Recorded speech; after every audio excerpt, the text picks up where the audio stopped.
The morning sun cast long shadows across the grounds of Windsor Castle as Prince William walked slowly through the rose garden.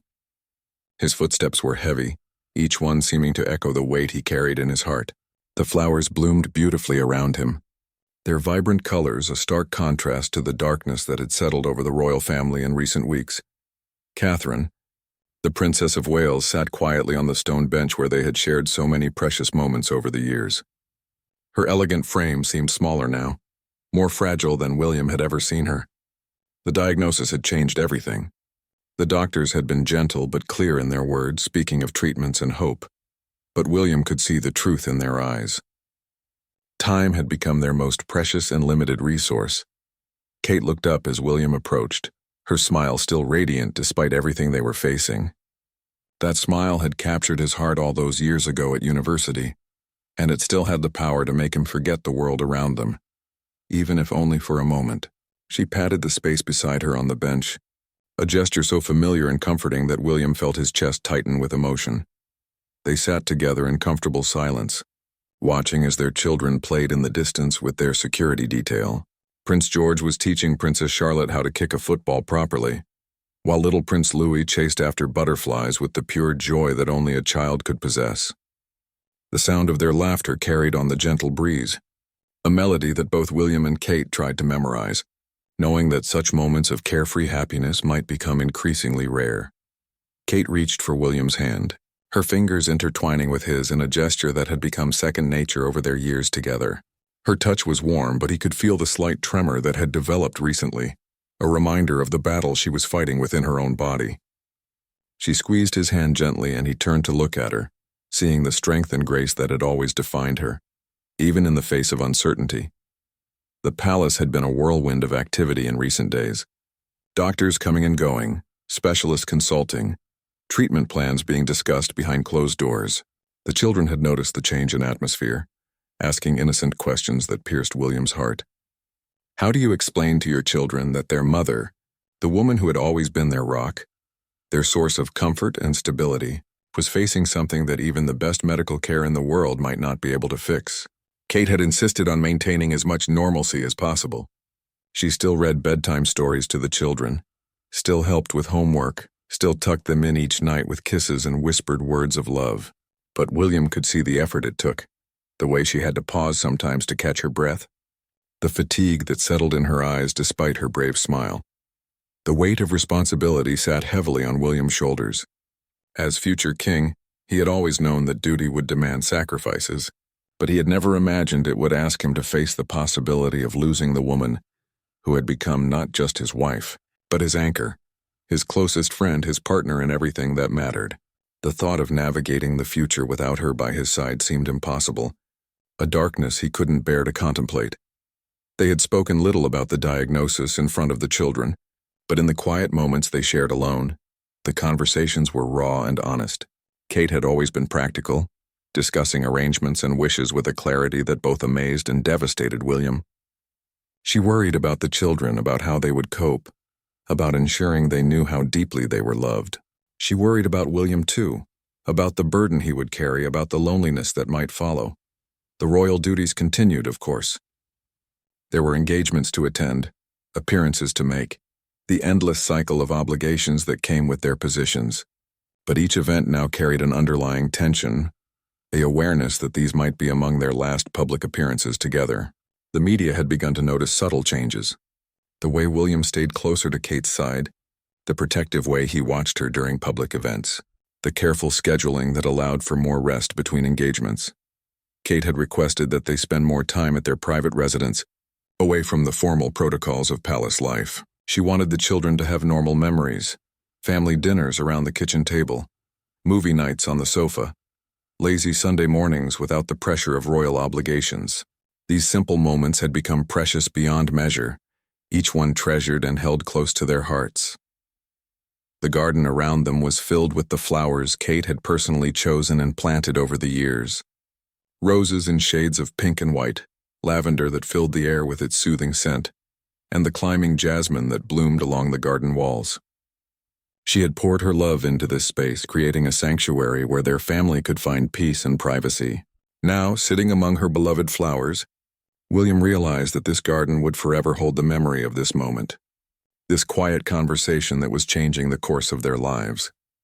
As the afternoon sun began to set, casting a golden glow over the castle grounds, William and Kate remained on their bench, holding hands and watching their children play. Neither spoke of what tomorrow might bring, or the difficult days that lay ahead. Instead, they focused on this moment, this perfect, painful, beautiful moment that would be etched in their hearts forever.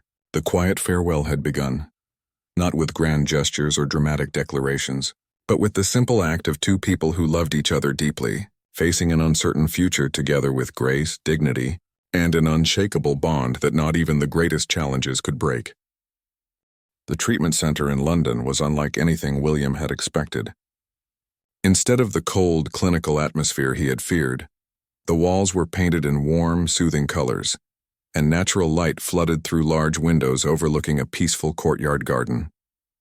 Kate had chosen this facility not just for its renowned medical expertise, but for its commitment to treating patients with dignity and compassion, understanding that healing involved more than just medicine.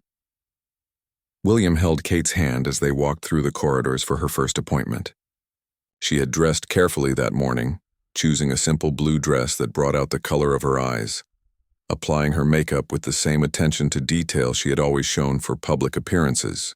Even facing this new challenge, Kate's grace and poise remained unshaken, though William could sense the nervousness she tried to hide beneath her composed exterior.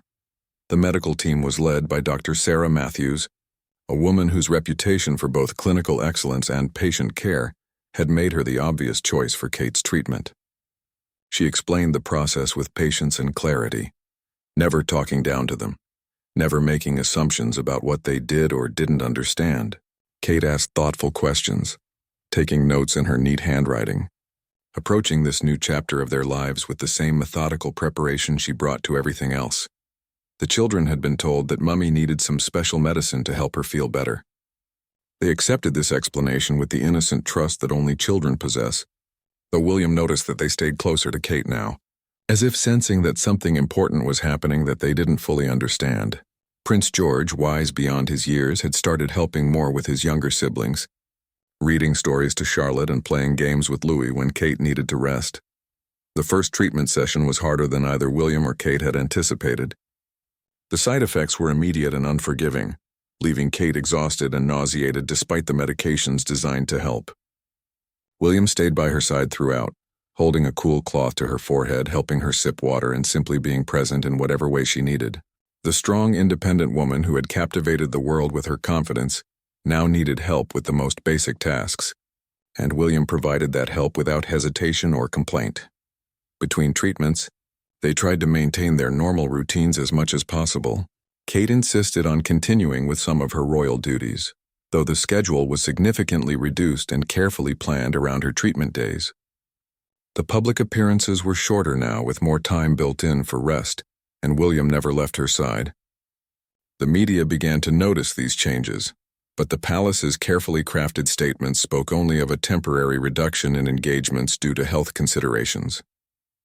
At home, Kate had begun what she called her memory project. She spent hours writing letters to each of the children, detailed accounts of her love for them, advice for different stages of their lives, and stories about their family history that she wanted them to carry forward. She recorded herself reading their favorite bedtime stories, her voice clear and steady despite her fatigue, ensuring that these moments of maternal comfort could continue even when she couldn't be there in person. William found her one evening in their private study, surrounded by photo albums and handwritten notes. She was creating a comprehensive record of their family life, organizing pictures from their wedding, the children's births, family vacations, and quiet moments at home.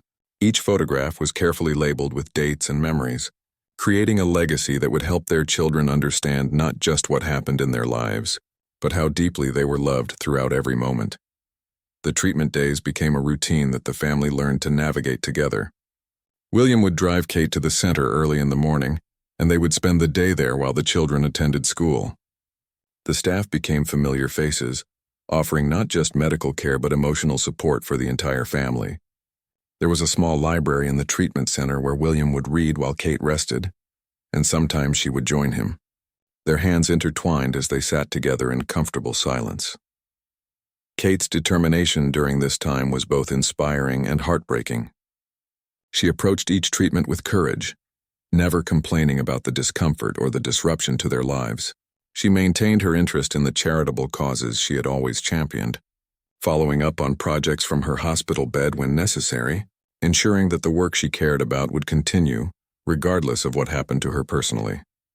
The other patients at the center recognized Kate, despite her efforts to maintain privacy, but rather than treating her as a celebrity, they welcomed her as a fellow traveler on a difficult journey. She formed friendships with women from all walks of life, sharing stories, offering encouragement, and finding strength in their collective courage. These relationships reminded William of why he had fallen in love with Kate in the first place: her ability to connect with people authentically, to see beyond surfaces to the humanity underneath. On the difficult days, when the treatment left Kate too weak to get out of bed, William would bring the children to see her. They would pile onto the bed carefully, sharing stories from school, showing her their drawings, and simply being close to their mother. These moments were precious and painful in equal measure, the joy of family connection shadowed by the knowledge of why these visits were so important. The medical team monitored Kate's progress closely, adjusting treatments based on her response and working to maintain her quality of life throughout the process.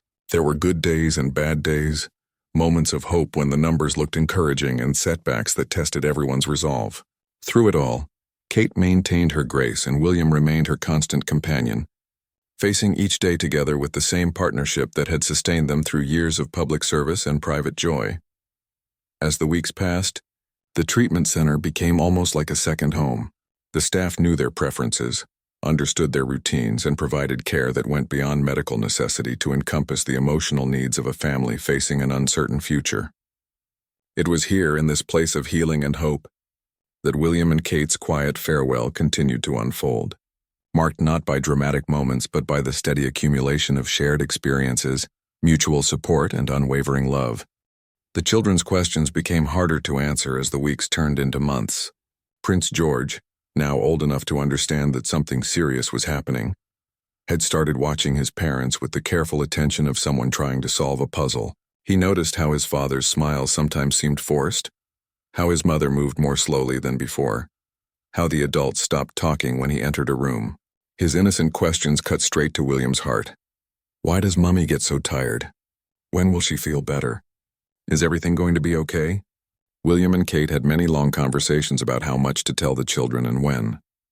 They consulted with child psychologists, read books about helping children cope with serious illness, and sought advice from other families who had faced similar challenges. The balance between honesty and protection felt impossible to achieve, but they were determined to handle this with the same thoughtfulness they brought to every aspect of parenting. One particularly difficult evening, after Kate had fallen asleep early following a challenging treatment day, William found himself alone with the children for bedtime routine. Princess Charlotte, with her usual perceptiveness, climbed onto his lap and asked quietly, "Daddy, is Mummy going to die?" The directness of the question took William's breath away. He held his daughter close, feeling the weight of responsibility for protecting her innocence while also preparing her for possibilities he didn't want to contemplate. He chose his words carefully, explaining that Mummy was very sick and that the doctors were working hard to help her feel better, but that sometimes people's bodies don't get better even with the best medicine. Charlotte listened with the serious expression she wore when trying to understand something important, then asked if she could draw a picture to help Mummy feel better. The simple gesture of childhood love and hope brought tears to William's eyes as he helped her find her colored pencils. The palace staff had become an extended family during this time, providing support that went far beyond their official duties. Mrs. Henderson, the children's longtime nanny, had taken on additional responsibilities without being asked, ensuring that the children's routines remained stable, even when their parents' lives were disrupted by medical appointments and treatment schedules. The household staff worked quietly and efficiently to maintain the family's privacy, while accommodating the increased needs that came with Kate's illness. Kate's parents, Michael and Carol Middleton, had become regular fixtures at the palace, offering practical help and emotional support. Carol would arrive with Kate's favorite soup when she was too nauseated to eat anything else, while Michael would engage the children in games and activities that gave William and Kate precious time alone together. The family bonds that had always been strong became even more important during this difficult time. The relationship between William and Kate deepened in ways they hadn't expected. Facing the possibility of loss had stripped away the small irritations and daily distractions that can sometimes cloud a marriage, leaving only what truly mattered. They talked more openly than they ever had before, sharing fears and hopes, discussing dreams for their children's futures, and expressing love in words they had perhaps taken for granted before. Kate had insisted on continuing some of her royal engagements, though the schedule was carefully managed around her treatment and energy levels. These public appearances took on new significance, each one potentially among her last. The crowd seemed to sense something different about these events, responding with an outpouring of affection and support that was deeply moving.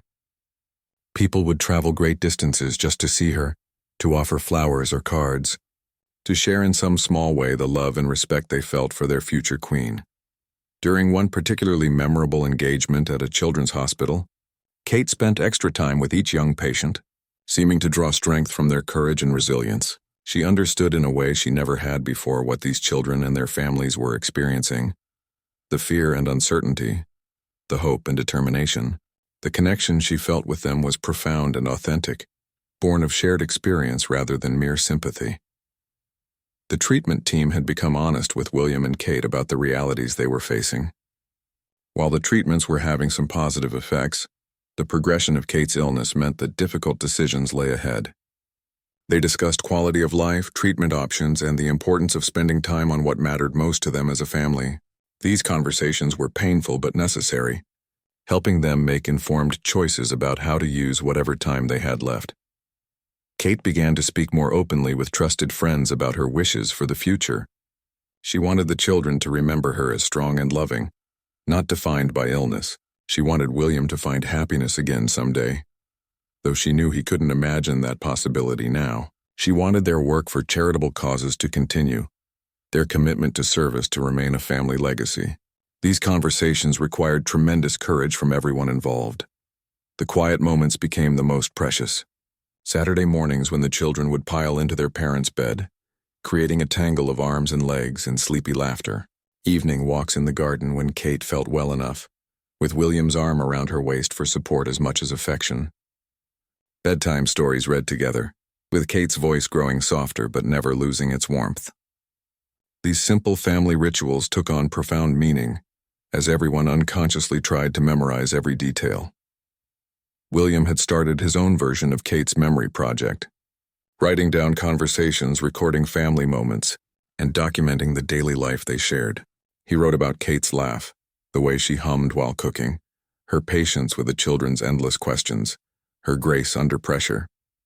He was creating a record not just for the children but for himself, knowing that memories could fade and wanting to preserve every precious detail of the woman he loved. The weight of potentially raising 3 children alone sometimes overwhelmed William in the quiet hours when Kate was sleeping. He studied parenting books with the same intensity he had once applied to constitutional law, trying to prepare himself for responsibilities that felt impossible to face. But then Kate would wake and smile at him, or one of the children would accomplish something small but important, and he would remember that love creates its own strength, that families find ways to carry on because they must. The autumn leaves were falling outside the palace windows when the medical team called for an urgent meeting. William and Kate sat together in Dr. Matthews' office, their hands clasped tightly as they received news that would change everything. The latest scans showed that despite all the treatments, all the hope, all the fighting, Kate's condition was progressing more rapidly than anyone had anticipated. The words palliative care hung in the air between them, carrying a weight that made it hard to breathe. Kate was the first to speak after the doctor finished explaining their options. Her voice was steady, though William could see the tremor in her hands. She asked practical questions about time frames, about pain management, about what this would mean for the children. Even in this moment of devastating news, she was thinking of others, planning for how to make this as easy as possible for everyone she loved. William marveled at her strength even as his own world felt like it was crumbling around him. The drive home from the hospital was silent. William kept glancing over at Kate, who sat quietly looking out the window at the familiar streets of London. When they reached a red light, she turned to him and said simply, "We need to tell the children tonight." Her voice was calm, but William could see the tears she was holding back. They had both known this conversation would come eventually, but neither had expected it to arrive so soon. That evening, after dinner and homework were finished, William and Kate gathered their 3 children in the family sitting room. The space felt different somehow, more intimate and precious than it ever had before. Kate had chosen her words carefully, explaining in language that each child could understand that her illness was very serious, and that the medicines weren't working as well as the doctors had hoped. She told them that she might not get better, and that this meant they needed to spend their time together a little differently. Prince George, now 11 and increasingly aware of the world around him, asked the question that William had been dreading. "Are you going to die, Mummy?" Kate pulled him close, her composure finally cracking as she struggled to find words that were both honest and gentle. She told him that she didn't know what would happen, but that she wanted him to know how proud she was of him, how much she loved him, and how important it was for him to help take care of his brother and sister. Princess Charlotte, 8 years old and wise beyond her years, climbed onto Kate's lap and announced that she would take care of everyone. She would help Louis with his reading. She would make sure Daddy ate his vegetables, and she would remember to water the flowers in Mummy's garden. Her determined little voice broke both parents' hearts as they realized how much their children were prepared to sacrifice to help their family through this impossible time. 5-year-old Prince Louis didn't fully understand what was happening, but he responded to the sadness in the room by wrapping his arms around his mother's neck and refusing to let go. Kate held him close, breathing in the sweet scent of his hair, trying to memorize the feeling of his small body, trusting completely in her embrace. These were the moments she would miss most. She realized not the grand occasions or public events, but these simple expressions of unconditional love. The palace released a carefully worded statement the next day, acknowledging that the Princess of Wales was facing serious health challenges and asking for privacy for the family during this difficult time. The response from the public was immediate and overwhelming. Flowers began arriving at the palace gates by the thousands, along with cards, drawings from children, and messages of love and support from around the world. The outpouring of affection was both comforting and heartbreaking for the family. Kate made the decision to reduce her public engagements to only the most meaningful occasions. She wanted to attend Charlotte's school play, to see George's football match, to be present for Louis's parent-teacher conference. These everyday moments of motherhood had become more important than any royal duty, and she was determined to be there for as many of them as possible while she still could. The family began creating new traditions that would help the children remember this time, not just as a period of sadness, but as a time when their love for each other grew even stronger. They started having regular gratitude dinners where each person shared something they were thankful for that day. They began working on a family cookbook together, recording Kate's favorite recipes along with stories about why each dish was special. They planted a new section of the garden that would bloom in the spring, a living reminder of hope and renewal. William struggled with his own grief while trying to support everyone else. He found himself wakeful in the early hours of the morning, sitting by Kate's bedside just watching her sleep, trying to prepare himself for a future he couldn't bear to imagine. Friends and family offered support, but the unique challenges of their public position meant that their grief had to be managed carefully, shared only with those who could be completely trusted. Kate's relationship with each of the children deepened during this time, as she made deliberate efforts to create special individual memories with each one. She worked on a complicated jigsaw puzzle with George, teaching him patience and persistence. She had tea parties with Charlotte, complete with fancy dresses and serious discussions about important topics. She read endless picture books with Louis, acting out all the characters with voices that made him giggle uncontrollably. The medical team adjusted Kate's care to focus on comfort and quality of life, rather than aggressive treatments. This meant more time at home, less travel to hospitals, and more opportunities for the family to be together in familiar surroundings. Kate's energy levels varied from day to day, but she used her good days wisely, focusing on the people and activities that brought her the most joy. Photography became important to the family in a new way. William began documenting their daily life more intentionally, capturing not just special occasions but ordinary moments. Kate helping with homework, the children playing together, family dinners around the kitchen table. These photographs would become treasured memories for the children, proof of a time when their family was complete and their mother's love surrounded them every day. As the season changed and winter approached, the family settled into new rhythms that accommodated Kate's changing needs, while preserving as much normalcy as possible for the children. They learned to treasure quiet afternoons, unexpected moments of laughter, and the simple pleasure of being together.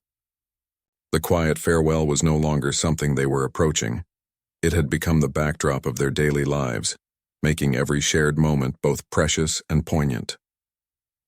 Christmas arrived earlier than usual at the palace that year.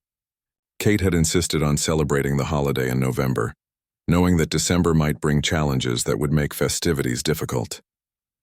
The decision felt strange at first, but it quickly became one of the most magical Christmases the family had ever experienced. Without the pressure of official royal obligations, they could focus entirely on each other and the traditions that meant the most to them. Kate threw herself into the preparations with an energy that surprised everyone, including her doctors. She worked with the children to bake cookies, carefully teaching Charlotte her grandmother's recipe for gingerbread, while Prince Louis stood on a step stool, flour dusting his dark hair as he tried to help measure ingredients. George hung lights around the family quarters with William, taking pride in being tall enough to reach the higher branches of their private Christmas tree. The gift-giving that year took on special significance. Kate had been working for months on personal presents for each family member, pouring her love into handmade items that would become treasured keepsakes.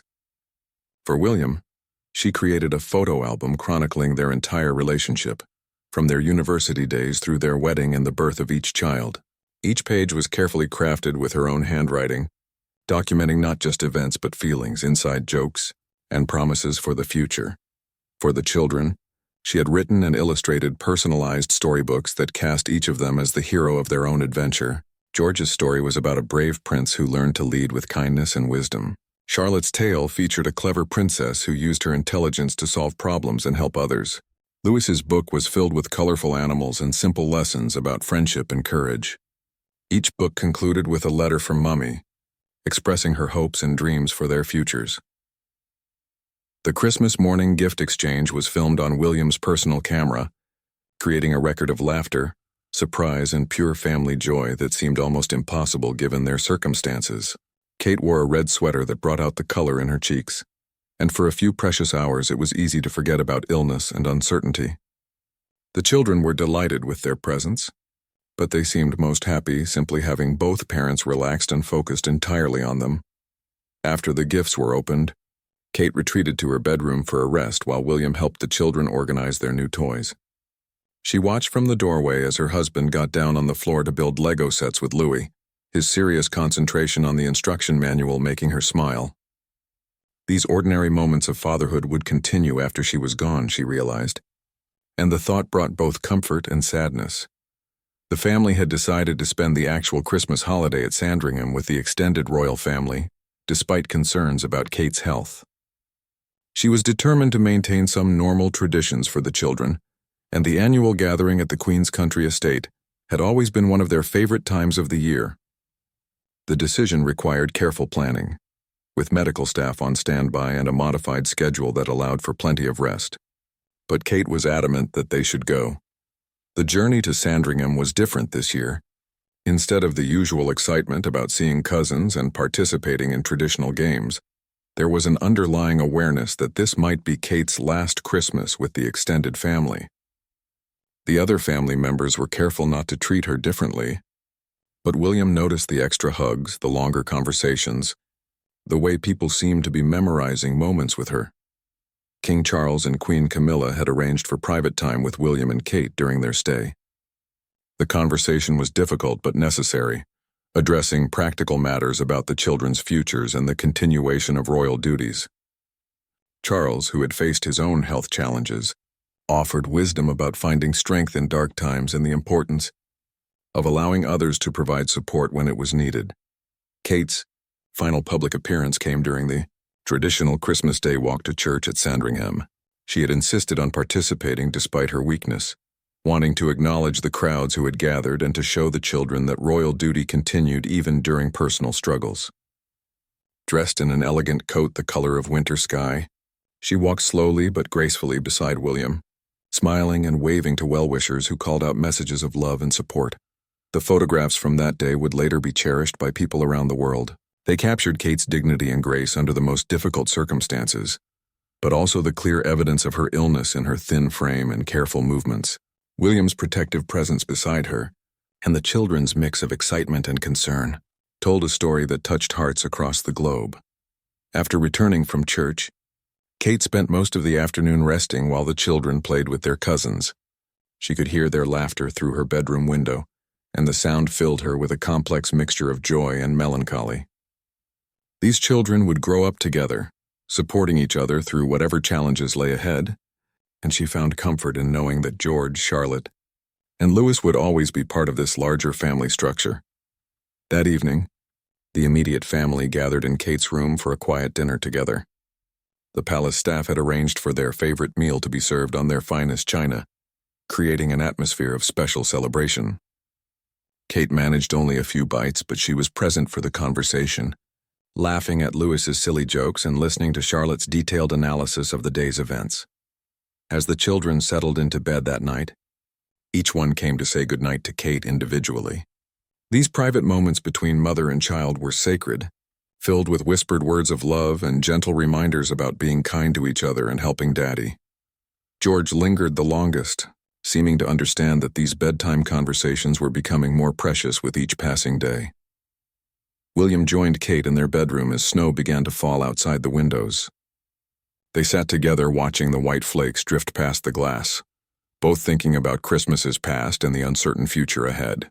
Kate leaned against William's shoulder, feeling the steady rhythm of his breathing and the warmth of his presence. In the quiet of that moment, surrounded by the evidence of their family's love and the beauty of an English winter evening, she felt a peace she hadn't experienced in months. This Christmas, celebrated early and treasured deeply, had given them memories that would last long after the snow had melted and the season had passed. The new year arrived quietly, without the usual celebrations or resolutions that had marked previous Januaries. Kate's condition had deteriorated over the holiday period, and the family had settled into a different rhythm, one that revolved around comfort, rest, and making the most of each day they had together. The palace had become a sanctuary, with only the most essential staff and closest family members allowed regular access to protect the family's privacy during this intimate time. Kate had made the decision to stop all medical treatments except those that provided comfort. The decision had been incredibly difficult, discussed extensively with William and the medical team, but ultimately it felt like the right choice for their family. Instead of spending their remaining time traveling to hospitals and enduring procedures that offered little hope, Kate wanted to be home, surrounded by the people and places she loved most. A hospital bed had been set up in the family's private sitting room, positioned by the large windows that overlooked Kate's beloved garden. From there, she could watch the winter light play across the bare branches of the trees she had planted, and see the children playing on the lawn when they came home from school. The room filled with flowers from the greenhouse, filling the air with the gentle fragrance of roses and jasmine that had always been Kate's favorites. The children had adapted to their mother's changing needs with a resilience that both amazed and broke William's heart. They had learned to speak more quietly when they played near Kate's room, to approach her bed gently when they wanted to share something important, and to treasure the moments when she felt well enough to engage fully with them. Their innocent acceptance of the new normal helped the entire family navigate these difficult days. Prince George had taken on responsibilities that seemed far too mature for his 11 years. He helped Louis with his schoolwork, made sure Charlotte packed her lunch properly, and even reminded William to eat when grief made him forget about meals. Sometimes William would find George sitting quietly beside Kate's bed, simply holding her hand while she slept, his young face showing a wisdom that no child should have to possess. Princess Charlotte had become Kate's special assistant, carefully organizing her mother's medications, adjusting pillows, and reading aloud from favorite books when Kate was too tired to hold them herself. Her 8-year-old voice would fill the room with stories of adventure and magic, creating worlds where anything was possible, and love always triumphed over adversity. Kate would close her eyes and listen, sometimes falling asleep to the sound of her daughter's voice weaving tales of hope. Little Prince Louis, at 5 years old, provided moments of pure joy that lifted everyone's spirits. He would climb carefully onto Kate's bed for cuddles, chattering about his day at school, showing her drawings he had made, and offering her bites of his favorite snacks because sharing with Mummy made everything taste better. His innocent questions and observations often made Kate laugh despite her pain, reminding her of the wonder and possibility that still existed in the world. Kate's parents, Carol and Michael Middleton, had essentially moved into the palace during these final weeks. They took turns sitting with Kate, sharing memories of her childhood, looking through old photo albums, and simply being present when words weren't necessary. Carol would brush Kate's hair with the same gentle strokes she had used when Kate was a little girl, while Michael would read aloud from newspapers, keeping her connected to the world beyond her sick room. William rarely left Kate's side during these days, sleeping in a chair next to her bed, monitoring her comfort, and ensuring that she never felt alone or afraid. He had temporarily stepped back from all royal duties, with other family members covering his obligations so that he could focus entirely on his wife and children. The future responsibilities of kingship seemed less important now than the immediate duty of being a loving husband and father during the most difficult time their family would ever face. The conversations during these quiet days were profound and precious. Kate spoke to William about her hopes for the children's futures, her wishes for how they should be raised, and her dreams of what kind of people they might become. She talked about memories they had created together, inside jokes that had sustained them through difficult times, and the deep gratitude she felt for the love they had shared.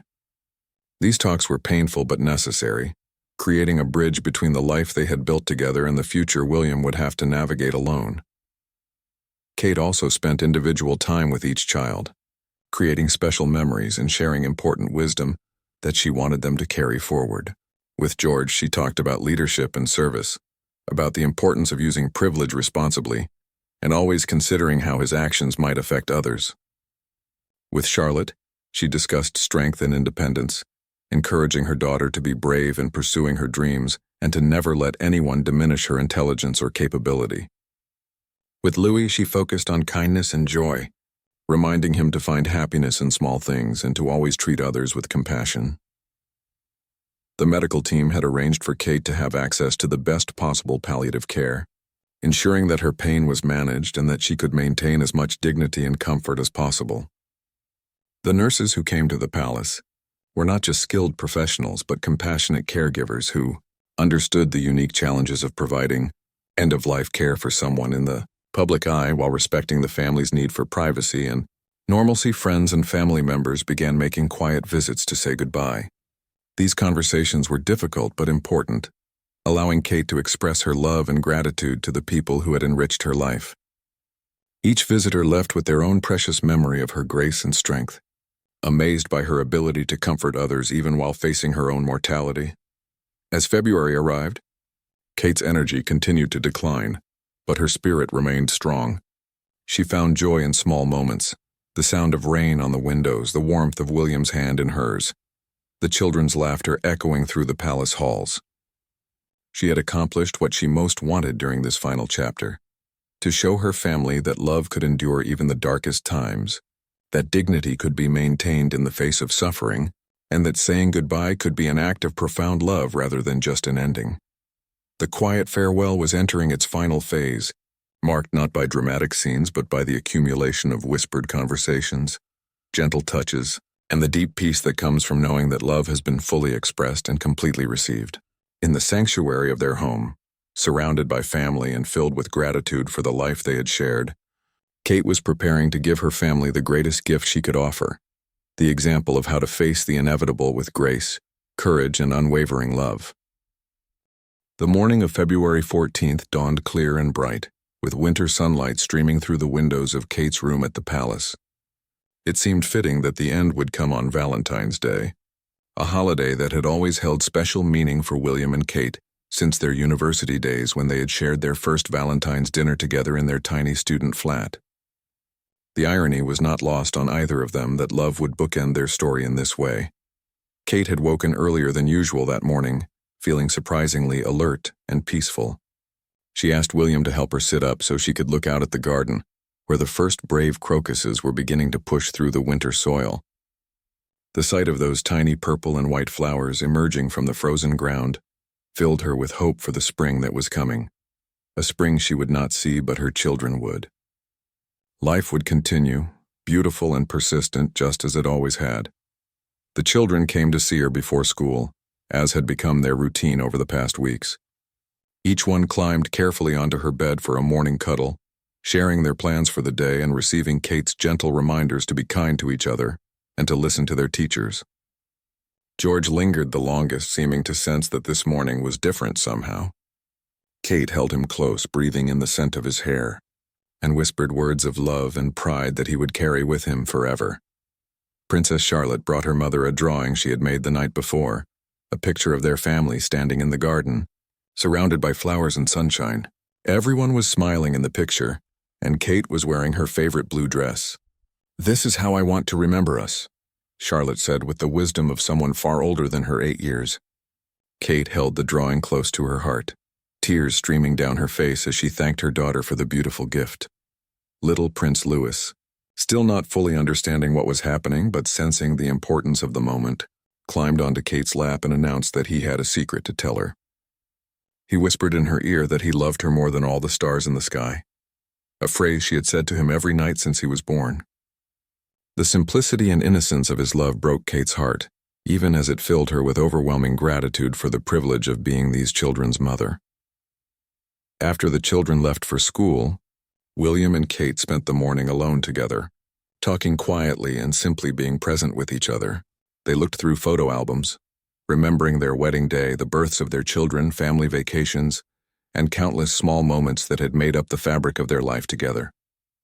Kate's breathing had become more labored, but her eyes were bright with love and peace as she shared final thoughts and feelings with the man who had been her partner in everything.